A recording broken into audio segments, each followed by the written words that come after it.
อยากเป็นกรรมฐานบ่ได้อยากเป็นกรรมการ เพราะกรรมการนั้นคอยแต่จับผิดและคอยแต่จ้องลงโทษคนอื่น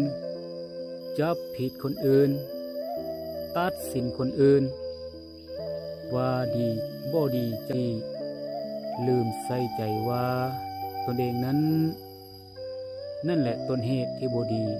ที่ไปจ้องจับผิดลงโทษแต่คนอื่นอยากเป็นกรรมฐานเพราะกรรมฐานนั้นสร้างฐานที่มั่นคงดำรงสติอยู่ในตนเองดูตนเอง